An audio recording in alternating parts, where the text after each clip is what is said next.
Nanyo surtout, tu as retenu ni comme message. Aussi, na bandeko ba la biso o ba chrétien, surtout ba chrétienne aussi, o ba bunganzela o bisabango nini. Na pesa qui verset moko Ecclésiaste 7 verset 29, Dieu a créé les hommes droits mais ils ont cherché beaucoup de détours. Ngai nzamba kelenga tout droit na bisa bino to comme pas faux dire ngana nda luka kisite. Papa na zayi mukonzi na tanga zayi. Nenda luka kisite. Mais toke l'église pour les comme ça moi sabika babiki sie kuna bayo ko tsanga na magie. Et puis, Proverbe 14, 12, on dit, telle voie paraît droite à un homme, mais son ici, c'est l'ici de la mort. Boki banadi kota kota, na conseil na repeso église union seza ko kota te ndeko nanga ozala na poto ozala na Afrique ozala na Océanie église seza ko kota te. Et donc on a sengo kaka lata marque mona mona batchaka boye. Ngana peso mbota na te ngana peso Galates 17 lobi Paul lui car je porte sur mon corps la marque de Jésus. Kolata marque koka kolate. Il y a secret mais là ta marque à Jésus. C'est-à-dire il y a mbaye sur le corps à mon correspond bic ici, nyonso nazo beza sans effet na bon monde. Voilà. Numéro de téléphone et puis mbote la bande robata la biso ou puis ça mbote pas banani parce que bande rebelle robata la biso bazo benga bazo tirer ba message bazo tirer ba question na bango sur la question ko banga ti n'hésitez même pas benga numéro nanga ezali ozi okoti na code 00243 9 4 fois 48 298 00243 on a code 9 4 fois 48 298 na pesi mbote na mwasi nanga mama Chantal nzamba pambolo kondima mutu neti nga eza facile pour moi senzo kondima mutu neti nga te mais yo ndima yango nzamba mama pambola yo na pesi mbote pe na moninga nanga aza na Bruxelles Belgique Chico Boabadi na pesi pe na mwasi na ye mama Yvette Djunga na pesi pe mbote na mwana papa Chico oyo babengi na kombo ya Esther Boabadi et na pesi mbote na ba passer Raoul Matadio ba bondera pona na Kinshasa et puis na pesi mbote na René Tumbo ba bondera pona na passer Lisungi o aza na Londres ba bondera pona ba ndima ba simba ba nzungu ba kisa za nango na ba silabi sinyo soto ba mala ba livre na zaina nzambe apambola. Voilà, merci prochainement tout rejoindre pour que tu bita ndinga bongo la gimotema mais Marambaroloba ezana nous tellement ébélé yango mutu zo me marabema bino malebe. On a suivi ce grand homme qui a travaillé pour le maréchal Mobutu. Il donnait pas mal des œuvres au maréchal Mobutu. Des œuvres satanistes. Donc, tout dictateur en Afrique ont des faux prophètes qui travaillent pour eux. Tout dictateur en Afrique ont des faux pasteurs qui sont là en train de faire le travail immense. Il faut retenir cela. Très important. Parce que il faut comprendre que dans le monde mystique, les pasteurs, ils ont pas mal de galons. Les faux pasteurs ont pas mal de galons. Les faux prophètes ont pas mal de galons. Et il y a une heure actuelle, là, l'heure que nous vivons, l'ère du Verseau. C'est une ère où il y a pas mal de combats. Il y a pas mal de combats.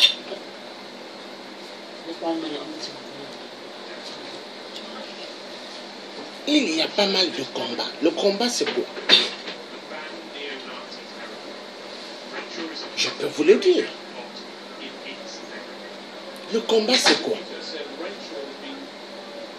Les gens veulent à tout prix que les gens arrêtent de dire Jésus-Christ. Or, Jésus-Christ, c'est le Tout-Puissant. Quand je vous parle de Jésus-Christ, ce n'est pas Jésus-Christ aux yeux blancs, les longs cheveux. Hein? Non! Jésus-Christ, c'était noir. C'est un Congo.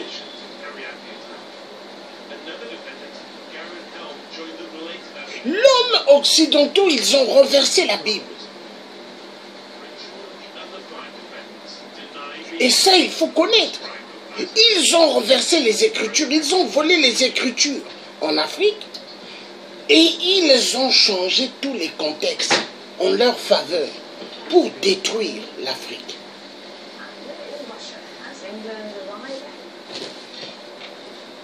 Nous avons besoin de connaître cela.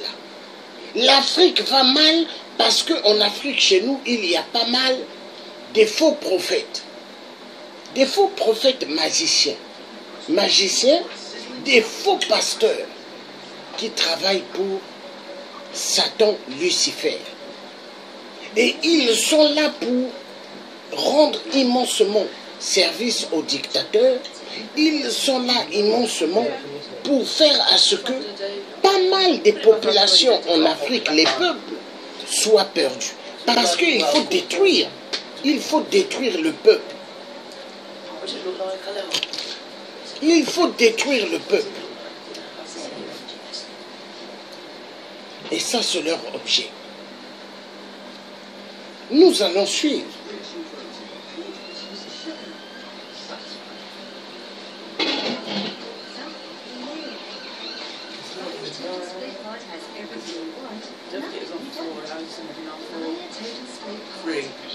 Mabisi Kiakou, le président Mabisi Kiakou, à Londres, la Bossanité, Maman Emily Zemba, Motema, tous pépélés en bétolo, Maman Likelemba, et la moni pangi de moi à Monica, à Cancel, la suite va faire Motema, Dodo soit dit, Eli la Kolo, Eli la Zagomba, et la moni aussi notre maman Billy Vumuka. Maman Azosala Azosunga Baviv Azosunga Barfelin donc Billy Vumuka Fondation et na pesi merci na Costa Diomi Akula Yambetula papa na bande 2000 et na bosanyote le pressa ikulu ndomba c'est le gana azota la biso na moni aussi mauvais ya kati kaba kaba motiko le chef de Genève et na bande connu surtout bolingaka émission de Kitoko la réalité chrétienne avec Evipan voilà parce que continue toujours avec le révérend pasteur Jean-Claude Mwamba pour que tout Betama solo na ba oyo ba question botine la kibiso. Bonjour pasteur Jean-Claude. Bonjour papa Jean. Voilà.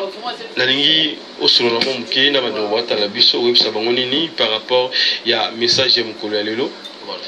Message ya mukolo ya lelo na ngaki na expliquer que chaque mot. Voilà. On va revenir. Quand ça fait ça, c'est la publicité. Il y a trop de publicité dedans. Et ça énerve.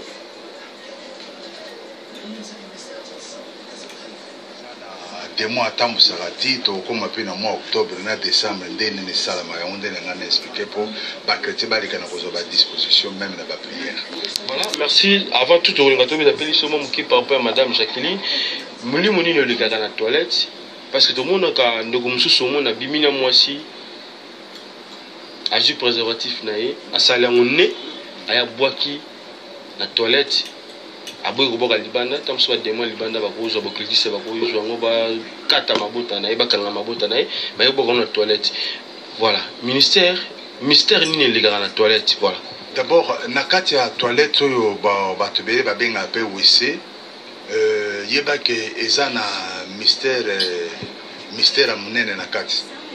Au lieu au bois quand on libanda tout bois na WC d'abord WC est une maison de communication pour na bandoki WC est une maison de communication tant aux gens au bois qui n'a qu'à WC madame Jacqueline a récupéré en haut admettons ils a un Claude a récupéré en haut a étudié groupe na yo eh ben baza groupe nini na ndenga misika au découvrir et puis siko ba ndeni bakozo makasi na obie bakoka ngako bota na yo obie bako rendre impuissant bako travaillons parce que na kati ya ndenge nzamba tiela pesa biso yango force mbale et puis toi la muteza na kati tout c'est ça la force d'un homme alors on a parce que bako travailler na Madame Jacqueline eza sirène o azaka na WC ba bengi na koma Madame Jacqueline numéro na ye kala temps za ibana miketo zala ta ba sous-vêtement ba benga 007 piso donc numéro na yangwana donc tango kota na WC tango kota na WC uvandi neta orge ngana benga uvandi neta orge alors tango vai na kata neta orge yazo landa makamni surtout ndenge zo leka akoko simbo na sima kompe akobendo ba chance pour ça londenga lingi parce que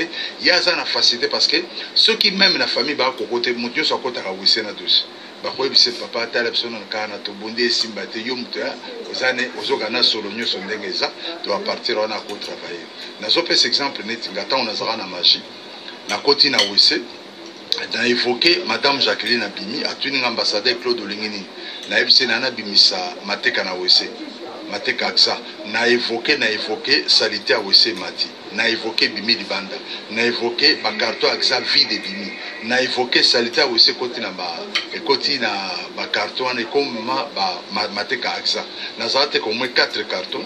Moko bateka na weza termisa lemba musu na super lemba weze musu na victoire musu na tchena ndakso camarade aye na tcheli on ali pas donc les envoûtements et puis motunyo surtout moi signo surtout ça na ba règle azo boka ba règle na wese et tant on a na évoqué na bimisi on a travaillé ngo na ko bebisa ye ya on moni bana basi mingi mais bana ba gynécologue ba ventre ici la capacité douloureuse justement ce qu'on a travaillé dans UPC parce que makila muteza pe mutu na kosala ngo pe bonbon na ndinga ki na bimisa ngo bonbon eta majino bato bazolia bazamfute bato ba ali bloko ba bloko muso to mona ko ba mndele muso bloko utapoto to bloko bima uta pe na wese za maison de communication ndoki so azana retard au kende ce monde à partir à wese a ko évoquer pe mbala moko akena ne pas s'excuser à partir à wese donc ce qui na tali bien to moni to zongi mo mukesima na badona teta ngo piège salimaki bloko bungaki ba piyaki ba chambre fale ba magasin mais l'espace à 4 ou 5 jours comme ça, babilo que zonga ba chambre froide,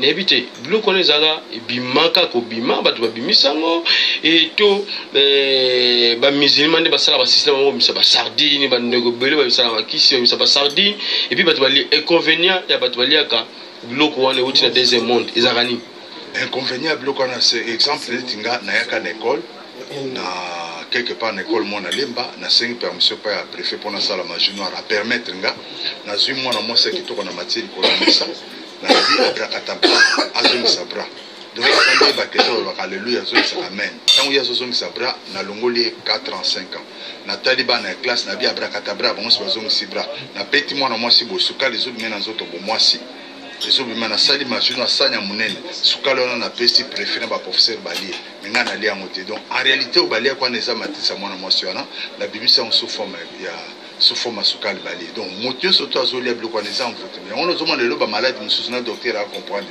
atteindre na dictionnaire médical malade ya moi ça donc docteur a dit bon ça bon je ne sais pas quoi vous dire hein? Bon allez chercher ailleurs alors ce qui docteur a motine aller chercher ailleurs ngo wapi mais surtout sur la ndenge pour roki ba biloko on a surtout ba oyo ba mesana ko boka ba préservatif na ba toilette bana basi règle n'évite tout kunda kango to et to kina ba pasteur tout ça non ko boyo la ici pasteur tala autre ça la boye je prends un peu parenthèse je suis marié j'ai une femme j'ai aussi des enfants j'ai aussi une fille aussi alors ce que je demande aux autres c'est que tant aux bois quand on a aussi hein connecté on a les sangs de l'agneau Seigneur eza yanga eza mouvement on a bois qui on a tchao pe les sangs de l'agneau moya simba mo ekozalati parce que les sangs de l'agneau ça a efficacité mo donc avant qu'on les abonde là et puis et là comme ça cause à l'ongolo qui conviction zathétique koligate ka bonga nakeka pona mzalate conviction zathétique voyons les lots monsieur Balia et c'est pasteur Claude Mamba azala pe ensemble travaille pas ensemble na madame Jacqueline. Si, j'ai travaillé presque tout magicien, tout social. Donc, toi qui es dans le WC. D'ailleurs, dans ce cas, bateau, baba locataire, bah, ma pas mobile.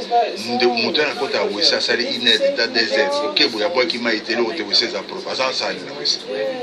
Les spécialités. Donc, WC, ça, poste maison de communication. Donc, nous avons travaillé pour nous bébé sabato, aux puissance à Mibali, aux puissance à base. Il y a un c'est facile. Parce que vous vendez dans ce qu'il y a symbio.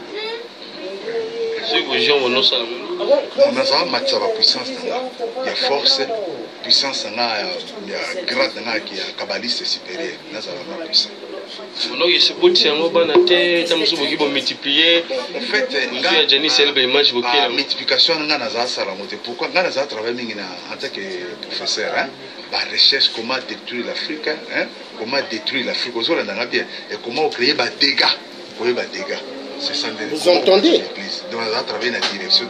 Il dit que lui, à l'époque, quand il travaillait pour les démons, il avait sa technique, c'était de détruire l'Afrique. Vous voyez? Vous voyez? Mais c'est ce que je dis depuis.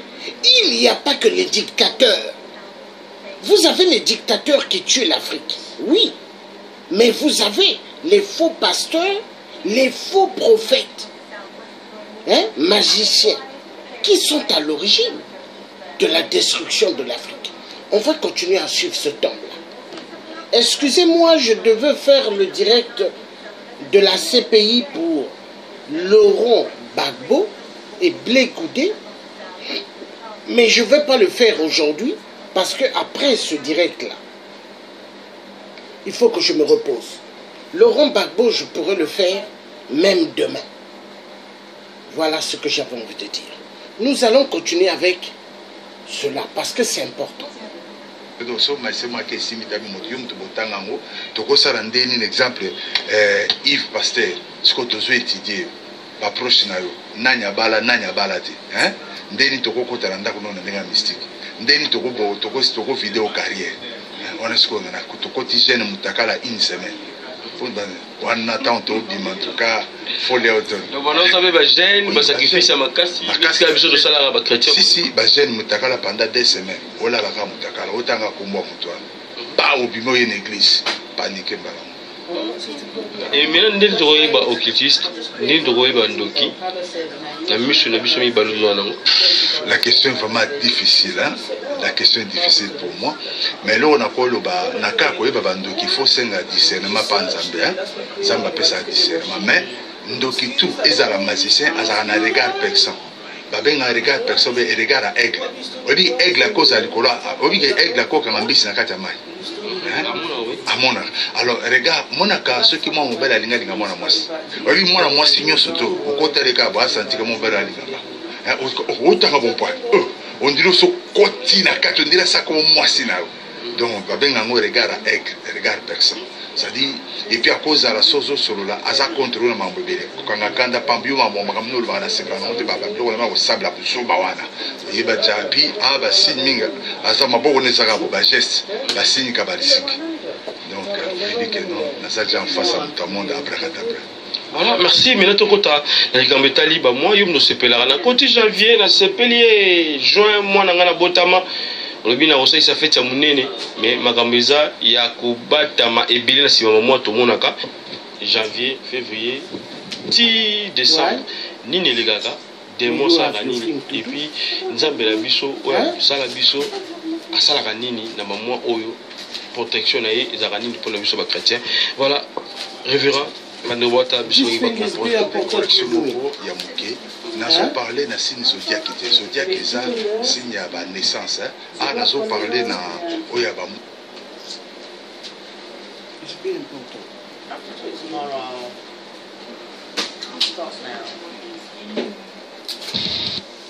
Voilà. On attend, c'est la pub que je retourne. On n'a pas besoin de la pub. C'est le message. Zodiac, tu le prochainement, mais là, tu vas dans le dans le mois de janvier, tout dans le mois de janvier, tant que tu as bonne année, le 1er janvier, tu as un service comme une Bélial. Bélial, objectif n'est un agent 10-10, dérober, égorger, détruire. Il faut créer des dégâts, des accidents, Yamakasi, Batuba Koufa. Et puis, minimum, Yamoko Batuba Koufa, au moins 5 000, minimum. Janvier. Mais il faut qu'il nous dise là, minimum, on soit à travailler bien, à boulir bien. Donc, ça au moins 5 000. Donc, dans le mois de janvier, il y a un chrétien, tant que le mois de janvier, netinga. Alors, dans le mois de janvier, nous avons comme une Bélial, et dans la Bible, 2 Corinthiens 6, verset 15. Et nous allons apprendre depuis les chrétiens, sur la Bible, il y a des noms historiques. Parce que dragon pèse dans la Bible, il y a des noms historiques. Exactement, je suis un couple, à fond de la Bible, comme Boazui.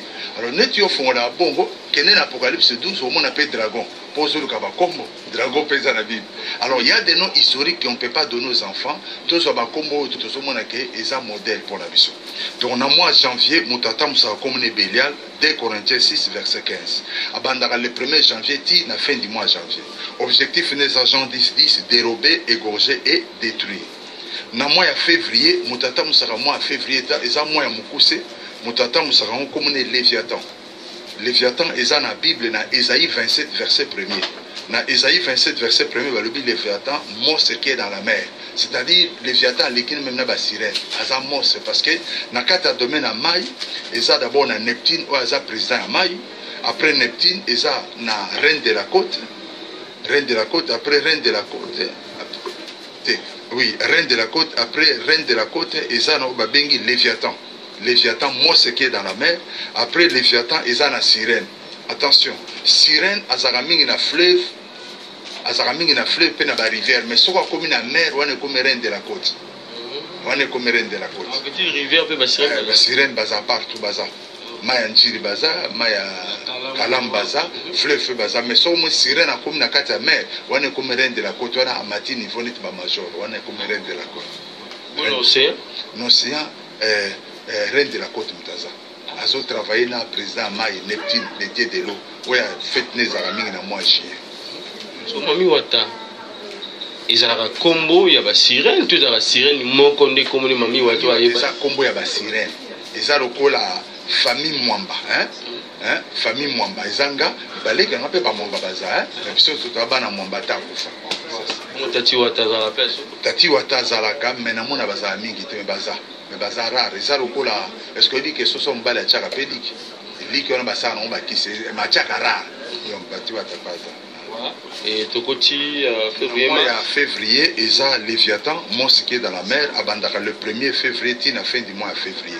Objectif les agents 10 ko boma ko même makila batu misunya batu ko créer ba dégâts à makasi parce que faut s'attendre mona ke bazo travail. Na mois ya mars, mutayaka na mois mars eza yemei Satan. Satan na mars, na mars eza yemei. Ya wana tala ba guerre mingi. Na mokili ezaka na février et mars. Or mars oui. Alors mars Satan ye moko ayaka pona kotala sikoyo janvier février bato bakufi ndeni siko kopesa idéologie faut bo travailler ndenge nini botala ngamo chef ndena ko travailler. Alors mois mars ye mo muta travailler on appelle ce verset. Alors mois mars ba dégâts à makasi eza mois oyo pe ba pasteur pe ba kotaka na magie. Mais nayebi na mois de mars bandeko bele musu baza na famille na bango bato bakufaka na mars baroza aso baleli bibembe 7 bato bakufaka na mars. Est-ce que wana eroza la lien ya famille bien bana démon moko wana eza lien en famille, il faut babuka pacte wana parce que ça na pacte à long terme. Moni mutu musa ko zala boya limbisanga naza magicien nana kindoki na signé contrat na Satan admettons naza ministre mais na signé contrat na attaque ministre. Maintenant, on a deuxième, on a signé contrat bino. Ndé na kol sabana nga sobo benda bango ba comprendre nga. Mais boza bango tout ça en 2017, bo bando zo na famille nga à partir de 2030 to 2025. Ça dit ata boy si bana ke père dans un document mutandima exact mais sikoyo à partir de 2030 ndé boko vivre ngo ba conséquences. Donc moi ne ba te bele ba vivre na kata RDC bamusu bakenda poto tozala na famille bien main to comprendre té biloko ngo papa tika donc ba conséquence parce que biloko ba conséquence c'est biloko na ekenda kaka parce que yaki na nzela mabe suka na ngo botika la kombo o meuble na izaka ya biso to teka wana mais ça là rien tozaka bana abdala. Mais est-ce que arrive peut signer contrat 3 ans après Mdako fait 3 ans après Mdako 3 ans wana mingi na magie rouge. La magie rouge nde ba boma avant bato so ba lindala les aïna mort avenue te bino pe bo pousser bato à quartier ba signer bino so to moni so lindala na to mena c'est bien wana za la magie rouge et puis na azo mata succès zo mata makasi la magie blanche ba go magie blanche ba boma ka directement au longo lika mutu bane ndenga na za osala ou bien bolia dans 10 ans. Dans 10 ans, tambola na yo lokola ntaba lia na yo tambola na jeep mais dans 10 ans to dameyo. Donc en 2017 après 10 ans c'est 2027 bah dameyo. Voilà. Mais on va mettre la solution par rapport à pasteur dans l'église aussi aussi ma magie blanche bazolia kabandimi na bango na kati église mais boye baté ba mort subite muto vandika yemoko témoigner pe na tongo na bapoka boye ndeko kia kufa Est-ce que système on a fait et solo autour de magie je continue à regarder si la plupart va passer na RDC bazo travailler na Reine de la Côte. Reine de la Côte est à moi soit dans la 4 na Sanza. Alors tant vous en a moi soit dans la 4 na Sanza, yé bolim bisanga pour na terme parfois pour aussi il y a ça un peu moins bien. Alors biso na obuma directement te mais na trimestre hein aux en église 2000 personnes. Bon, tous en mois octobre. On peut s'en 10 personnes. Mais on peut avoir une idée. On peut ça 10 personnes à trimestre. Monique a réduit mon nombre. Est-ce que yo a aidé on a un miracle, soi-disant miracle. Mais yo est-ce qu'il faut faire ça? Et puis la plupart de la passer on a à quoi là on a été malade, bague dans le cours. Na kati sa moyo yeba ezate. Donc ça la manière. Parce que oyo mona kao mutasumbi banzizi ndenge kotonda ndenge église wana ce que ça na kati ya magie rouge. Si on a un majeur condition dans les asconini, au Kosumba, vraiment Kosumba, hein? Babois qui va pousser moi per le pépé na kati. Dengue et au tikini est poli, vraiment est poli, pousse nombre de poussions des gens dengue église et aux ala. Mais ils ont la condition. Condition à l'Iboso, il faut que ça rabasser pas en pas dans l'église. On bimara na bango, tam sa pour. Attends madame Noyebi. Madame Noyebi, pour qu'on risque même beau divorce, yo ça c'est kaka avant te ya okuboli, ça condition. Et puis, comme elle m'a masanga pas en pamba. Moi, 20 au ténor, mais la tchon la coupe. Il y a mon pasteur, mon bon, à Jubier, la tchon la coupe, on est mais la maille, mais bon, c'est ça ma condition. Mais bloc en moi, ça à court terme, c'est qu'il faut renouveler. Mais bloc en moi, tu renouveler au bomi, ce qu'on a fait pas côté la famille. C'est ça les maladies. Tant à côté la famille, bon, on a des fois à ma casse. Et puis, bah, oui, c'est que va côté la famille.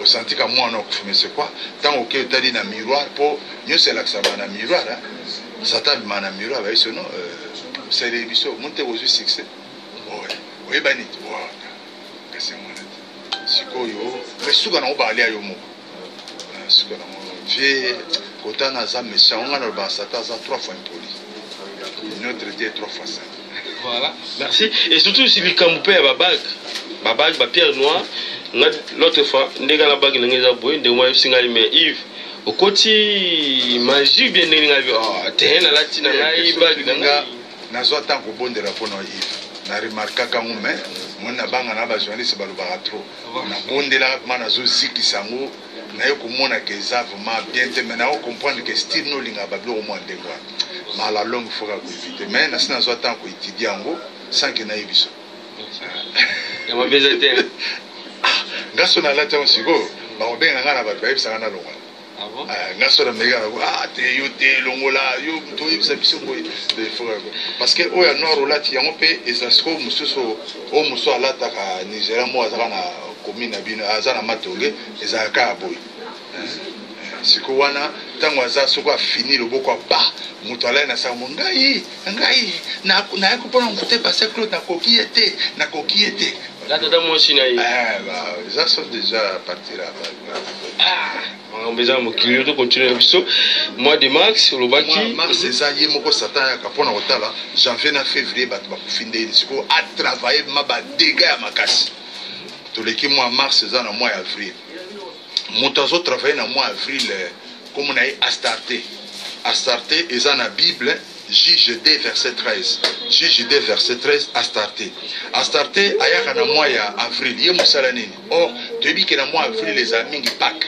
hein ya ko ebiso lia Pâques metambusa mabe or ko lia nzoto ya Yesu même nga passer sona yebi ke limbisanga na sona kina mama passer be na sirika ki na ko lia te faut éviter hein parce que il y a mon abattu ba comme ben filmer ba nini ko zondo lia usale lo moi mabe mo zondo lia nzoto ya Yesu po batu ba mona yo Joana musantu 3 fois saint donc ça la montée ngana c'est pour un pasteur saint maboy ko lia même à pasteur félicitations parce que mon image que non communion na bouté za ma bien hein c'est avec convenance sur m'tali communion oyo bikudu sama sumu la lagina moi si la lagina mobali na olibanda na batongo ye na yo abala yo te oyo li communion en conséquence c'est ça parce que Nzambe avant na ba principe Nzambe za boy uta Adam na Eve basala mabe moi signo surtout ce quoi visé aboka soy et puis pour abota il faut aller là azala moi c'est président azala moi c'est ministre azala moi c'est pasteur et ça principe ce que diable a côté na principe na bumi moi c'est quelque chose je me fais comprendre hein principe Nzambe tika moi signo surtout avant bota azala moi c'est mokonza aller là mais sikoyo diable akokota ono akende kobota akufisa diable aprofite na principe ya nzambe adétruire. Est-ce que c'est obligatoire moto avali la communion il faut la baptiser? Si étant pasteur il faut la baptiser d'abord et loko liboso ça oyamba yesu na bomo na yo tango yambi yesu et puis oleki na baptême et puis voilà, tu as fait une différence il y a baptême où il s'allume dans la ville de Kinshasa surtout dans DCA baptême ya kopo ya mai na baptême ya mai ba dindisi yo mobima na kati na yo na rivière nzamba yo kaka o wapi et puis acceptera o wapi ke o pena komi mona nanga wana o meminga na terrain moko doctrinal mona terrain doctrinal oko kondele ma moto fixe ba msusu neti excusenga na ebi neti na ba église msusu ya ba Sebeko bango bazara na nini mona kati église place ba pesa tu baptême neti piscine mais piscine na mai le kati ba msusu ba biso que nous faut mai zo cholo to wana okoti na débat moko doctrinal mais wana na okota te mais ce que je peux donner conseil na boko ta na débat na pona boye comme ba pasteur bisango asala théologie boyo sala wapi alors conseil na ko pesa ça il y a une différence entre aspersion na immersion aspersion moni kopo mai au bois qu'il monte bien voiture ezoleka mutu kama pine tuti il m'a aspergé les pantalons atchengatas mais immersion ko ba ufwa pe ko seko donc ko kotsa mutu mubimba na kati ya mai mais aspersion eza partie ndambo siko zotu nanga batema partie to mobimba aspersion to immersion nga pe na aider na tuni ya ndambo pa ndambo na biso to zo yango na catholique ba chele so makobo mama pasteur c'est bon plutôt maman moko soit ndeko mo pembeni aya simio bateyo dans cette maman suki tena bosse ni ba commenter moi c'est maman baptême suki papa suki ni voilà senga d'abord muta so so baptême il faut bâtir na baptême naza pasteur ça na bana bayemba bien église musu so modéraka mais c'est fait que dans une baptême nazo à côté malongi quoi ko étudier na aye ba baptême ezani ni ezani aye ba on peut ça monter aye belo te kako attention je baptême aye bitse na ngote non il faut monter passer na aye ba baptême ezani et puis monter so so baptême azana moi maturité alors na baptême ya kopo eza biblique te baptême eza biblique eza immersion ndenge yesu azwaki kufa na yesu balobi ka kote na mai bapesa comme un fleuve de Jourdain kufa na yesu pese ko na yesu mais baptême à kopo eza vraiment biblique toujours en avril mois d'avril na mois avril mutata musaka astarté ya ko mema yo oya ko lia sainte et ça na batu muso na l'église ba ya te ba ya jour à Pâques na jour à Noël c'est quoi jour à Pâques atamusemene mabena butu aye kaka leki liboso na po ba bino bolo ba ona sa prière te papa azupe nzoto ayezo ali ba biloko na za ba malédiction sko astarté fois tindo na ba biloko na malédiction et soyo bien po beba na mois ya mai mutasaka na mois ya mai eza Satan ayaka na mois ya mars et puis na mois ya mai na mois ya mai pona kotala avril ndenge leki mai a chauffé sous makasi a chauffé makasi donc yeso kwa il faut beau sentir galeki et ça le ya ba général mususu wa leki na place mususu sentir abonne batiki mia bo nani mutaleka kya so Satan nga batapage lo Satan ligande moi donc na bando ki quartier ata balala chef aleka kya wa asali dégâts on a yemei olobani c'est ça donc na mois mai na mois ya juin au biso to fitaka fête indépendance en mboka na biso les la botama na juin na mois ya juin kubanda le 1er juin ti le 30 juin mutata musaka na mois juin comme les balbérite eza na Bible Juge chapitre 8 verset 33 balbérite ayaka na mois ya juin abandaka le 1er juin akoboma akobebisa bana basi balongola bazemi bazwi bafétiche wana bake nango parce que fétiche wana ntango mwana mwasi abwaki yango eza mwana mobimba bazongo bako travailler yango parfois akotikala maki oyo biso benga maki justement c'est-à-dire maki wana akotikala parfois kobota te bakangi tata mwasi de corps ya yebi te ke conséquence ya biloko wana eza nini donc moto asala biloko wana eza balbérite mutayaka na mois ya juin azongaka ntango biso tofetaka fête indépendance le 30 juin na mboka na biso wana nde azongi mais alors eloko mona nga na bosana chaque fois janvier po akota na février basaka remise et reprise yango na nga na bapriere na nga na ndako wana ya ndako église te chaque fois soto comme la fin du mois pour tout autre chose en mingi n'était jeune pour na oya ko sa remise et reprise na dit que ba opese dossier na nga na zik sa dossier dossier ça peut continuer le roya pe dossier ya ndegwana Christian Landé a remplacé il a remplacé tala dossier ça donc on a moins muta auto de la cible manka ces églises kingani sero abonde la mbing ya ono muna la plupart ba sera en Christ bazaka na zel ba onde ba pengwa ka koleka na ba sero mokili ingana ba soko apengwa doublé tine ne chopi et ba passer net biso to banga nzambe so pe to pengwi na ko pengwa pe ya bien na za ma clair na ko pengwa vraiment ya bien. Voilà. Donc Balbérite yenda dirigera na mois de juin. Donc dans le 1er juin till le 30 juin. Na mois juillet, mutata musaka na mois juillet premier ministre deuxième mois de Belzéboul. Yende premier ministre na mois juillet, batubele basique ça Satan. Basique ça Satan mais babosa na ko bondela pona Belzéboul premier ministre. Au premier ministre ça très méchant, très méchant. Yende ayaka na mois juillet. Yé asara ba dégâts en casse na mois juillet. Belzéboul les en Matthieu 12 verset 24. Asala ba dégâts et puis moi juillet ça pour na RDCT mais ça pour na monde entier. Donc asara ko la gouverneur ka pour na moana na monde entier mobile. Donc c'est tombé dans ma sur le monde entier par rapport il y a ba moi chiko de zobeta. Alors na moi wana ba kilta bando ke sala maka lundi ba kutanaka lundi, mercredi, vendredi. Et vendredi, tout le na cours géographie, désert. Tout ça, na désert à Kalahari, na désert à Sahara. Alors, bando qui tue Afrique, na ebi que boza, na pesibino pembote, na ebi que vendredi, bondo kuta na désert à Kalahari. C'est bon, on dit mambote. Mais tout ça, bah, citoyen après tout. Na zé nemi amutute.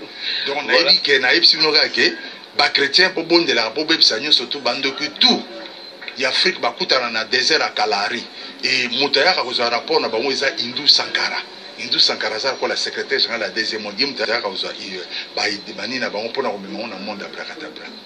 Donc Hindou Sankara do bandoki tout même pasteur Rosa délivrance ces simbate Moutara ndoki ye kendo menacer na désert à Kalahari. Ce que simité na désert à Kalahari landa na Inde. So na Inde simité kanga carré magique nyo surtout il y a Grande-Bretagne. Ce qui est simité là dans la Maison Blanche à Sata Yemoko wana ndeso. Voilà mercredi na vendredi. Lundi, mercredi, vendredi bandoki baza na réunion. Mais ba magicien baza kuta la mika samedi hein, messe noire. Mais l'église mingi de sambela ka ba jour na ba lundi, mercredi, vendredi et puis dimanche parce que culte d'ensemble ya bandoko nyo surtout. Donc c'est que Satan là na ka ba bloco nzamba sala ka tolo ba. En réalité, Satan ne fait qu'imiter ce qui est de Dieu. Satan n'a rien créé, mais a imité quoi ils ont ensemble. Il y a une Bible, mon père, il faut des connaissances. Satan imite quoi ensemble. Il n'a rien créé, papa.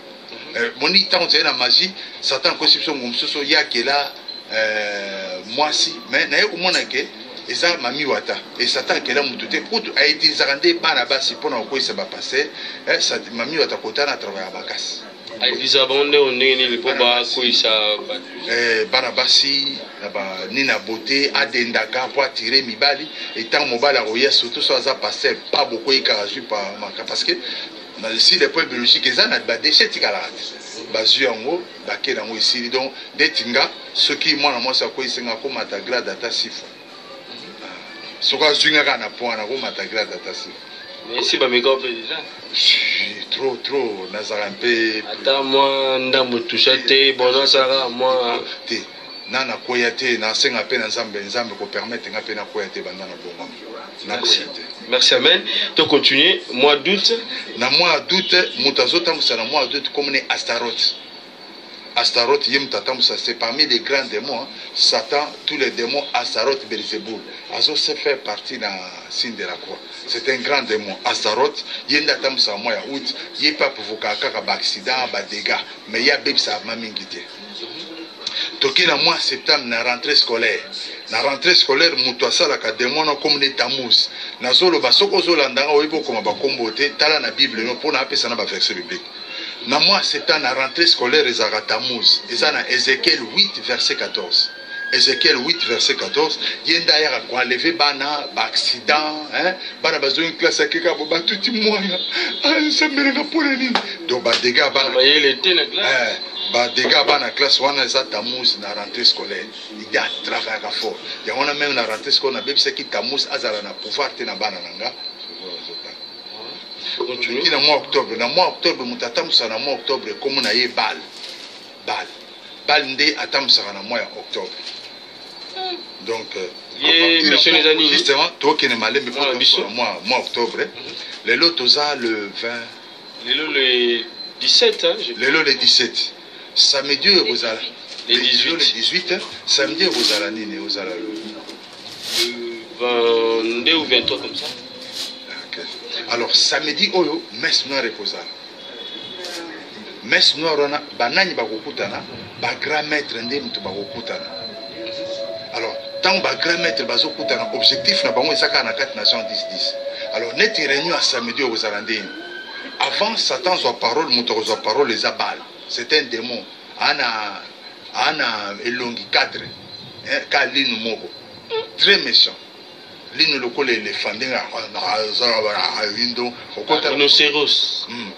Alors si ko yem to bandana motala ni les eaux kaboye na monde des aboyés na Afrique des aboyés pas PSP rapport à RDC. Si ko ba tout yende ba bon chef ce qu'on a passé au par exemple le gouverneur Alexis président Lobali. Donc yende mto ko sa parole. Mais moi o yende mto sa ko gérer même ko attaquer l'église eza bal mto so sala. Yangwana ngana bebisa nyonso tu ya samedi nyonso tu ya bal ezala sans effet. Alors tant que ce que aussi c'est dans mois octobre pour na mois novembre ça les remises et reprises mise et reprise on ngana za mina jour après na bebisa remise et reprise on ko zik ça va dossier. Alors à partir du mois novembre ba dégâts ya makase comme visible, c'est-à-dire quoi? À partir du mois novembre ba accident ezala mutu ke uti entretien ba accident bandi pam pam. Ba dégâts na mona quand même na ba voyou ba ya no ba bango moto ba jour faut ko ta praye pour tala kande to que donc ça m'étonne que ba ya no ba zo ba ke danger mais ba chrétien bango moto ba zo ibati. Donc à partir du mois novembre bandi ko bomata 10 000 à 15 000 personnes. Est-ce que ça appelle la musu bango déjà en novembre ba bomé ba bomba nanu ba olier na bango na janvier ndenge okufa et quand tu ce mois novembre on a hier directement on a aussi on est à famille mais on est à l'équipe na famille donc il est directement sur ça. Donc à partir de novembre il faut maquiller ça la moins temps accident ça la mi boum ba maquiller na c'est et ça na tué mo ba tiezo que ne ba mon na deuxième monde na cité na deuxième monde Satan so c'est parce que Satan amela kokate kokane za maquiller mutu. Donc azaka kokane nde mai ndo zo ka posa mai et puis ali aka misuna bato ali so so ça na so so.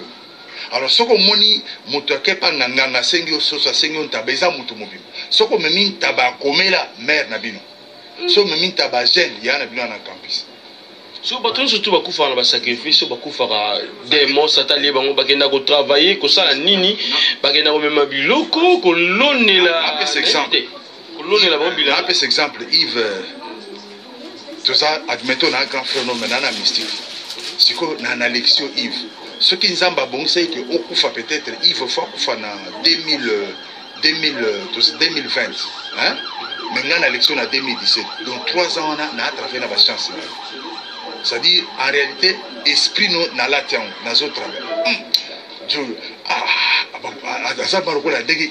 azalaka parfois on a même né le besoin de na travers na mukuse na travers na chance na donc on est esclave na cause esposo kufit Yves kendo sala ngelo kendo ibelanga mbongo ya kabendi mbo ti tango na yo ko kawana place nzamba tinda na ebité mais ozana donc ab esprit era tantôt zo tambola oko se manifester pas mutu musuna ndoto botalanga Claude Mutabomanga hein na l'autre on dirait ya Yves na mutasala ki boti na tomboki di boboza et puis na fulibino la pona barebino na fulibino la na aider wa voyager ba voyager ya Claude ça bien so o ba bimaka pena bimi bomoni ya live bo le kana ntila mona quartier mo moli plenge non vile biso kufa yeyo mutalia kingani pe famille pe yebi azana prison mais esprit né obi mutu muso ko bomae to le ba vérité ata sambela te mais ama kila makasi ezala fait mais ça mingi te ça dit esprit zo se manifester de wala isikoyo na bato bi bazaka kufi na cercueil ma miso nso toki ndenge muta kufa ti mais azo toka na kati ça dire wala ezala nini Koufi bien. On a côté na point à nécromancie. Nécromancie a prétendu d'évoquer les morts pour obtenir la connaissance de la vie. On a branché nous sommes mais alors on a vu que na point à nécromancie, c'est que na sala qui constat na cimetière ya Gombe. Na ye kota la bakundi mukonzi. Na ye pe na moi na zongi. na butu ntango na ye na évoqué kwanza na bimise na bete bambata na sambisi et puis nazongisi et puis so moto akufi tuna moto to ya mystique akoyebi so moto akufi esprit nezaka likolo ya cercueil.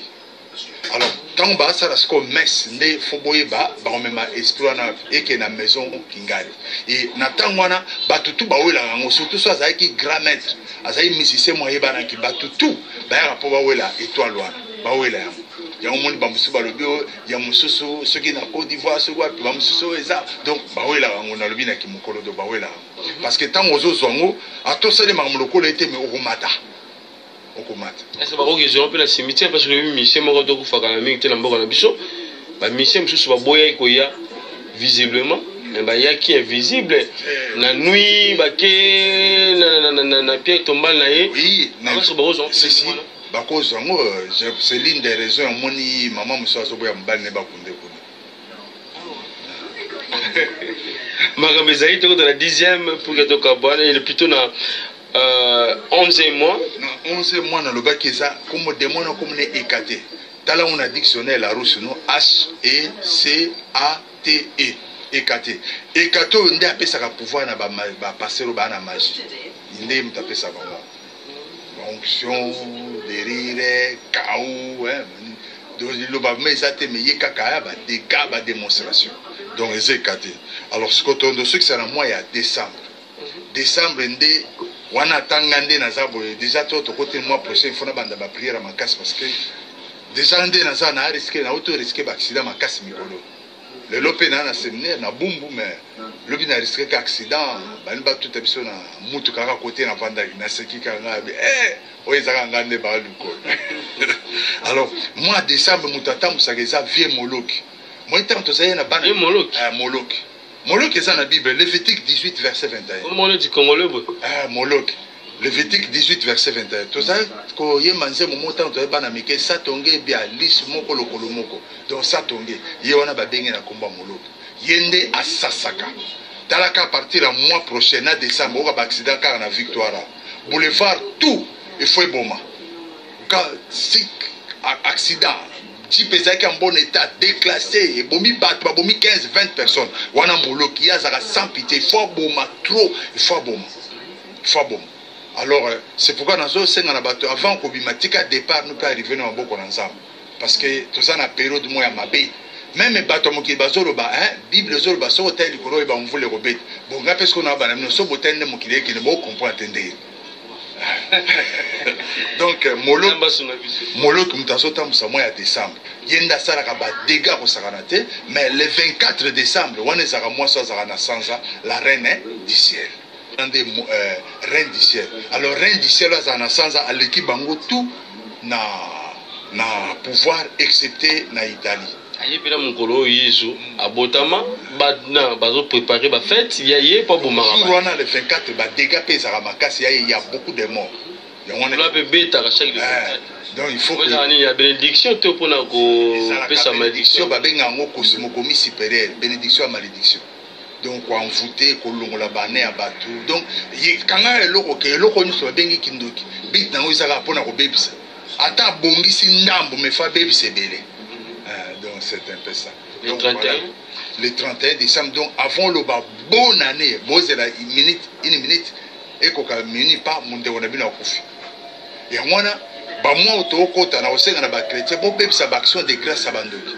Action de grâce, c'est-à-dire, Ndoki tout, Naza pasteur, Nabi Kézan à Batubabongi, fin de l'année, quand ça pasteur Claude, n'est-ce pas? Encore, papa, action de grâce, au bon délai pour Nanga, mais action de grâce, à Satan, ça bloqué Babande Bolanga. C'est-à-dire, Ndoki tout, il faut appeler sa moute. Babé, en action de grâce. On peut ça pas à Satan. Alors, on peut ça dans la famille Nabino. Il y a une banda où ça action de grâce à Ndeko Nabino, on peut ça sans effet. On peut passer Claude Nabé, ça action de grâce sur ça dans la famille Mwamba. Et ça la nul et sans effet. Merci. Et ça la nul et sans effet, la combo de Jésus Christ. Amen. Voilà, et pour nous mettre de Lobaki, il y a flashé mon qui par rapport à musicien. Ni ne les dans le monde de la musique, surtout il y a la musique congolaise. Moi, flash, moi, comme ça, moi, flash, le baron prochainement. Mais moi, flash de musique, c'est ça. Tant que bazo banabino, abracadabra, bra. abracadabra eza mot kabbalistique. Kabbalistique veut dire mystérieux. Tant on abracadabra, on place mot abracadabra, bra, c'est on a côté na voix angélique. Il y a qui va le faire 5 ans pambe eza muke c'est le côté. Pour abracadabra eza ndenge ba chrétien ba alléluia bazongi saka amen. Amen ko ba eza la c'est bongo. Eza na mususu ayembela bino pe nazo pesa après Fabi grimoire boy bana bino porte-monnaie bo retroceder lenga pour de nanga boy bana bino grimoire eza livre à Bamandoki. N'habitez pas vous permettre de se déplacer dans pendant une seconde dans un dictionnaire tout clôturé. Voilà, merci. Donc c'était le pasteur Jean-Claude Mwamba, qui m'a cambré Yozobimawa et tout ça là, moi pas si n'a qu'au banga et Yozobi c'est sous force. Il y a comme ça Kolof. Voilà. Ça c'est la publicité. Toujours la publicité à la con. Donc voilà. La vérité triomphera. Nous allons continuer à suivre. Après, on va rentrer dans les causeries. C'est important.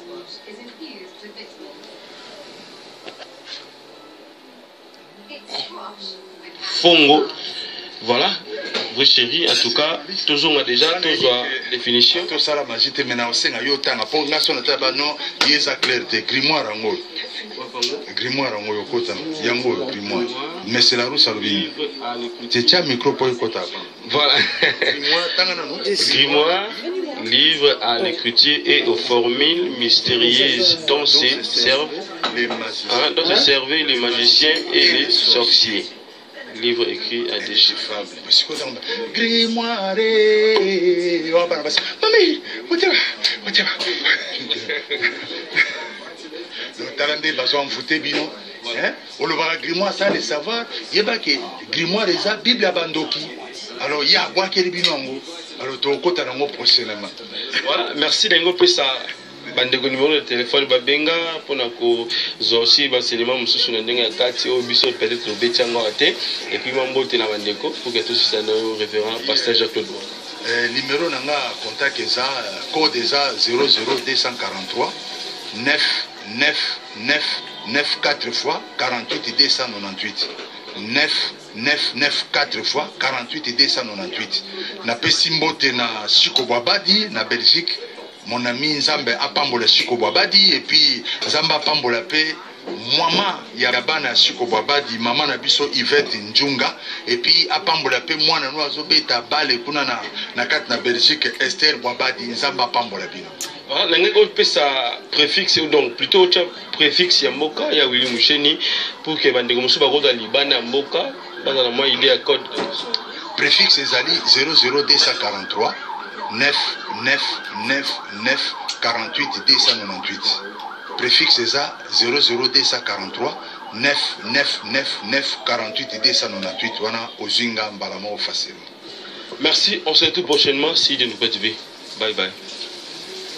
Voilà, nous avons entendu. Donc,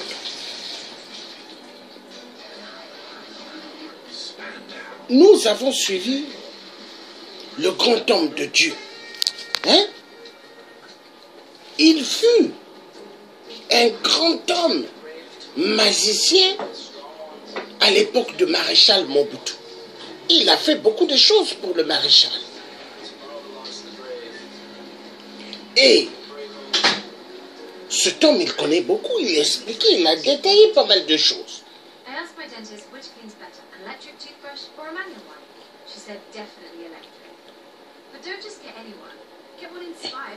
C'est comme j'avais un cousin du côté de mon père.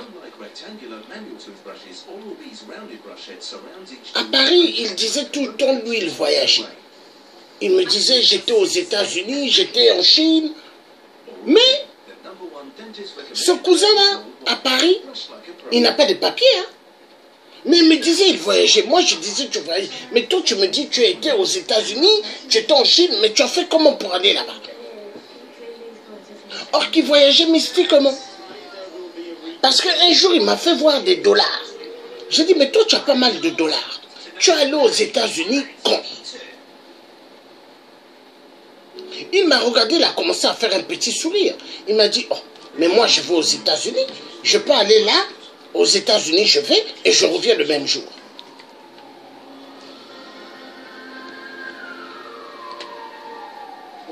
Mes chers frères, mes chères sœurs, mes amis tous, la sorcellerie existe. Hein?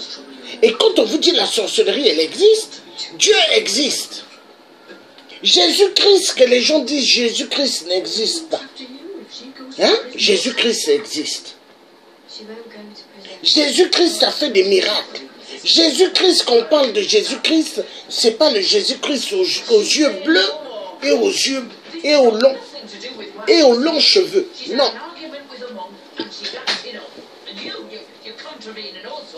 Parce qu'il faut savoir là, nous sommes à l'époque d'une guerre. Satan est en train de faire un travail. Pourquoi? Pour que les gens ne suivent pas l'histoire de Jésus. Satan, il fait un travail. Il fait un travail immense. Parce que Léopold II, n'oubliez pas, Léopold II a utilisé la Bible. Il a utilisé la Bible qui n'est qu'un livre, mais un livre spirituel. La Bible est une arme efficace. Quand vous savez bien vous servir de cela, hein? L'homme mystique, il ne pourra pas jouer avec vous. Et maintenant, qu'est-ce qui se passe? Vu les missionnaires ont utilisé ce livre spirituel, les gens, ils se disent que les missionnaires ont utilisé ça, donc c'est que c'est le livre de l'homme blanc, il n'y a pas de pouvoir.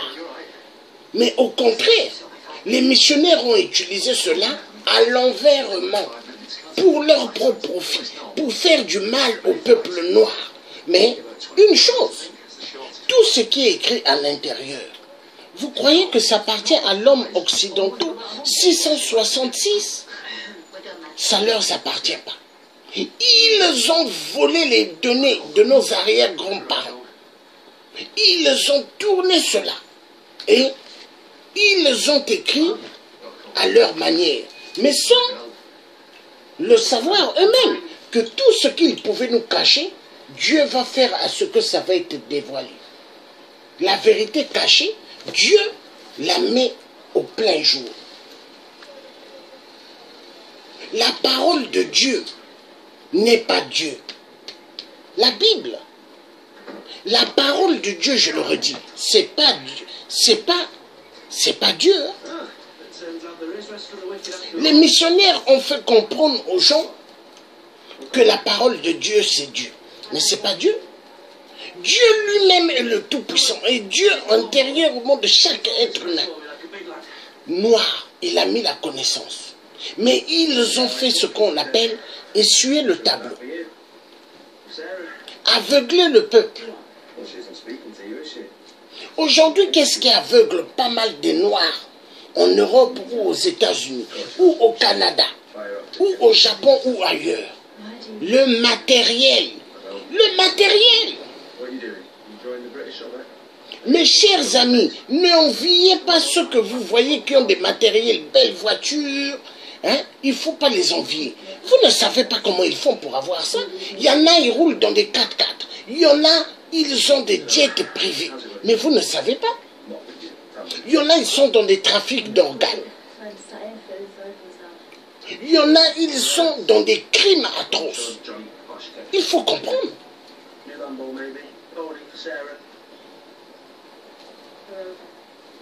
Tout est vanité de vanité.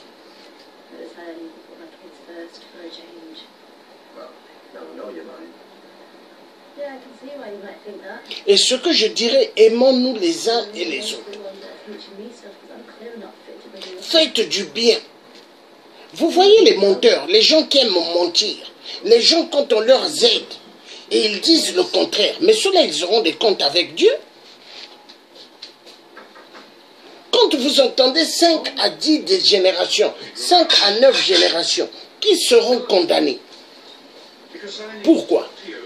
Le mensonge.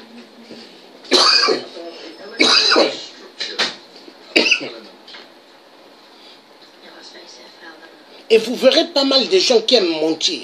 C'est des gens qui mentent parce qu'ils aimeraient arriver au stade des dictateurs. Parce que les dictateurs eux-mêmes, c'est des grands menteurs. Et vous avez des gens, vous pouvez aujourd'hui lui donner pas mal d'aide. Mais demain, il va sortir pour dire que vous ne lui avez rien donné. Et vous, la personne qui avait fait sortir votre argent, vous allez vous dire, mais comment j'ai fait beaucoup de bien pour cette personne et il ose dire le contraire. Hein? Parce que l'homme aime le mensonge. La plupart, hein?